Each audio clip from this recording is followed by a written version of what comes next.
and welcome to She Thinks, a podcast where you're allowed to think for yourself. I'm your host, Beverly Hallberg, and on today's episode, we honor veterans, lifting up the men and women who've served this country. Veteran Gordon Logan joins us to talk about his service in the Vietnam War and how he's continuing to serve his community through a unique scholarship program he created called Help a Hero. It provides scholarship assistance to pursue higher or technical education when members leave the military. We'll discuss the specifics of the scholarship and how you can get involved. And before we bring him on, a little bit more about Gordon. Gordon Logan is a veteran and founder of Sport Clips, a national franchise with almost 1,900 salon locations. He's gone from U.S. Air Force pilot to MIT graduate, successful franchisor in all 50 states plus Canada, and recognition of being Entrepreneur of the Year by the International Franchise Association. In 2013, he created the Help a Hero Scholarship, which has raised $11.4 million to provide 2,400 scholarships to veterans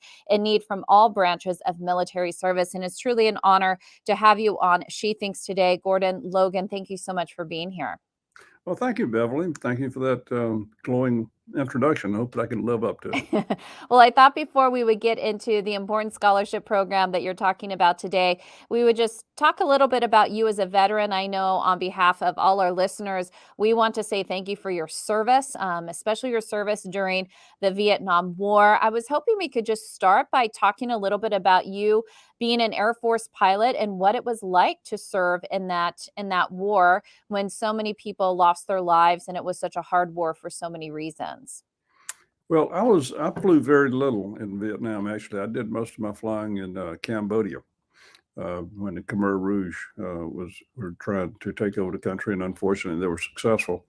I got there towards the end of the Vietnam War, so I flew a little bit in Vietnam. But like I say, mostly it was supporting Phnom Penh when it was under siege and delivering various supplies to pretty remote jungle strips. But it was an interesting experience. I didn't have the same traumatic experience that many of our troops did, especially Marines and Army that were on the ground and engaged in close combat. So thankful that I had the opportunity to serve. I flew all over the world. Spent a lot of time in Europe and some in South America, and as well as Southeast Asia. But it was a great experience, and I feel like it's made a big difference in my life. And two questions for you on that front. First of all, what would be helpful for civilians to know about veterans and what they face? I know every situation is different, but what is the best way to honor them? And second of all, we also have what seems to be a low sign-up rate in the military these days. What would you say to encourage young people to be part of the military? Well, I think Veterans Day is a nice recognition to say thank you to all who served. The sacrifices they make, and not only them, but their families make. Military families don't get nearly as much credit as they should. The military is a great experience. You get a lot of responsibility at a very young age. You learn a lot about team building, leadership. It is a transformational experience for many young men and women. And I don't know any veterans that regret having served. I mean, everybody feels like it was an honor to be able to do that. And everybody gained a lot from that experience. The educational benefits and training. Military is really the largest occupational training organization in the world. And no matter whether you're a pilot or technician of various types, the training is just absolutely exceptional, which helps prepare people for future careers as well. And you had a very interesting career transition. You went from being a pilot to where you are today, which is owning hundreds of salons across the country and even Canada, as I mentioned in the bio. How did you go from military service? How did you go from pilot to hair salon owner? Well, after I got out of the Air Force, I flew in the reserves for about 2 years. Went back to graduate school. You got an MBA in finance and accounting. And I worked with Price Waterhouse and their consulting group for about 4 years. And then the entrepreneurial bug got me, and I became a franchisee of a system that's no longer around called Command Performance. And eventually, another franchisee and I bought that system, and That's how I got to be a franchisor. And then in the early 90s, we were looking at the business and which niches were being properly served and which were not.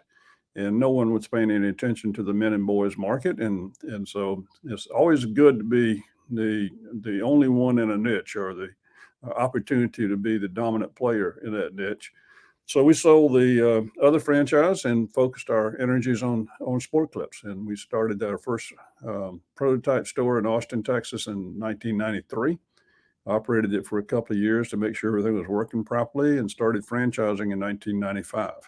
So we've been franchising now for 27 years. And like any other business, the first few years were a struggle. Things didn't just take off like a rocket ship, but we had steady growth. It took us about 5 years to get our first 50 open. And 2 years after that, we opened number 100. And for many years after that, until just a few years ago, we were opening 100, 150 locations a year. And any advice you would give to somebody young listening to this who is thinking about being an entrepreneur and starting businesses? Well, it's easy to underestimate how much hard work it's going to be, how much capital it's going to require. For anybody who's a military spouse, there's a wonderful organization based in San Diego called the Rosie Network, and they really focus on helping, especially young women, get into entrepreneurial avenues and giving them support they need. And in a franchise, one of the reasons why franchises are successful is you go into a business that you really have no experience in. Like, I had never owned a hair salon before I got into franchising, but the support mechanisms around that, somebody else has already made a lot of mistakes, and the business of a franchisor is to help their franchisees avoid that. And the Rosie Network does that a lot. They have 6 or 8 branches around the country to help young ladies who are going into entrepreneurial adventures to avoid mistakes others have made. It's a real strong networking opportunity. So really strongly recommend any military spouses look into that program. Well, obviously you value work and you see that there is intrinsic value in it, that people feel good when they are working.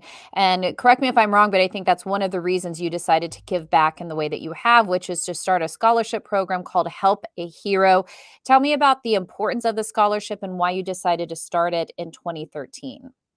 We started working with the VFW, I think it was 2008, and they had a program called Operation Uplink, which gave free phone calls home to soldiers and airmen and so forth, the military stationed overseas and in hospitals. And then when the troops started coming home, we felt like we needed to transition to a more lasting program. And so we created the Help a Hero Scholarship Program in 2013, working in partnership with the VFW Foundation. And as you mentioned, we've raised over $11 million for over 2,000 scholarships to date. And that it really helps a lot to supplement the help that is available through the GI Bill and otherwise. It's up to $5,000 a semester paid directly to the educational institution, and it can be applied for multiple times. So we have a number of people who've taken advantage of that, who've gone through graduate school, have gone to medical school, law school, and it enables them to graduate without a tremendous debt burden. It's just another way we have of saying thank you. We appreciate your service and sacrifices you've made for us, and to give them a good start on their civilian career. And correct me if I'm wrong, but it sounds like the veteran can choose wherever they want to go to school or what type of education they would receive, whether that's higher education or technical education. They just apply for the scholarship and the money can go to the place of their choosing, correct? That's true. We have a wide variety of trades and occupations, everything from truck drivers to doctors and lawyers. The four largest concentrations seem to be engineering and computer sciences, but a lot of healthcare and business and accounting as well. And I think it does go back to the question that I asked you earlier, which is what is the benefit of signing up for the military?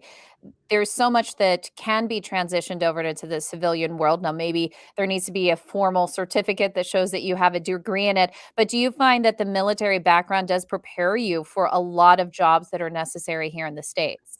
Well, there's no question. Some are more directly transferable, like a diesel mechanic, for example, or a pilot. But just the experience you get in the military, the training you get to being part of a team and being executing systems to have the focus to mission accomplishment.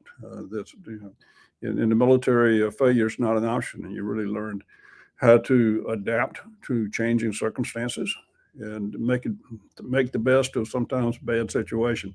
So all of those are life skills that, in addition to technical skills, that will serve veterans well in their future careers.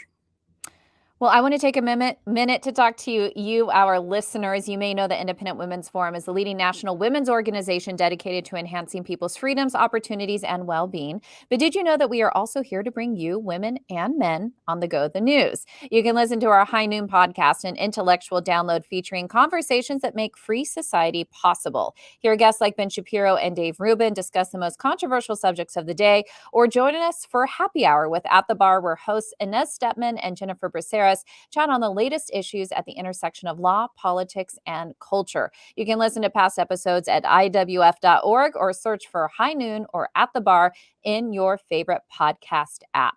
Well, Gordon, I want to talk to you a little bit about what applying for the scholarship is like. So people who are listening, let's say we have veterans listening who are interested in the scholarship, what are some of the prerequisites for being able to receive this scholarship? Well, it's available to active duty, reserve, National Guard, and veterans. And the more information on the application process can be found on vfw.org under resources, and the Help a Hero Scholarship application is there. It's fairly simple, straightforward application. It's available to E4 and below because we felt like the enlisted troops were the ones that probably needed the help more. And it's the scholarships are awarded by, we use an independent third-party group to evaluate the scholarship applications. Then that's what they do, and help with various types of scholarships. So it's a very objective process, but I do encourage veterans or active duty to apply. And we're close to the deadline for the spring semester now through November 15th. So there's only about another week available, but it's a fairly short application and easy to do. So I encourage them to take advantage of that. And also, I know that you're looking to raise more money. Do you have a certain goal you're trying to reach? And if people are interested in donating, where can they go to help out? Yes, we have a goal this year of 1.7 million. We're closing in. This is the last week of our campaign, and they can go to sportclips.com, and there's an opportunity there. They can text HERO to 71777 and donate that way, or come into any Sport Clips. We're in all 50 states. So come into Sport Clips location and make the donation directly there. Of course, if you want to get a haircut while you're there, that's fine too. You can do both. You can do Yes. both. It's a one-stop shop for both things that you need. And just final wrapping up in our conversation today, any success stories that you can share on how important the scholarship has meant to some veterans? Well, I could name a whole long list of people who've taken advantage of this and how much difference it's made to them and their families, because many of these veterans are married and they have several kids. So every little bit of help really makes a big difference. And like I mentioned, they come out of the education with without having a really burdensome student debt. So it's really a great help to them to get through without having to worry about that so much. We get letters and comments all the time from veterans saying how much it meant to them and their families. So it is something that really does make a difference in people's lives. Well, in closing, I want to remind people that it's called Help a Hero. And Gordon, remind me again where people can go if they want to donate. They can go to text HERO to 71777 or go to sportclips.com/hero. And that will also tell you, give you a list of the participating locations that will give free haircuts to veterans and active duty this Friday, Veterans Day. And that's most of our locations. And we're also donating $2 for every haircut that day, which may not sound like much, but that'll amount to up over $100,000 in Wow. that one day. Well, it's a great thing to do, especially on Veterans Day. Gordon Logan, we appreciate what you have done to set up the scholarship program, Help a Hero. We hope people donate. And we also thank you so much for joining us on She Thinks today, as well as your service. Thank you so much. Thank you, Beverly. Appreciate you having us on. And thank you all for joining us. Before you go, Independent Women's Forum does want you to know that we rely on the generosity of supporters like you. An investment in IWF fuels our efforts to enhance freedom, opportunity, and well-being for all Americans. So please consider making a small donation to IWF by visiting iwf.org/donate. That's iwf.org/donate. Last, if you enjoyed this episode of She Thinks, do leave us a rating or a review. It does help. And we'd love it if you shared this episode so your friends know where they can find more She Thinks. From all of us here at Independent Women's Forum, thanks for watching.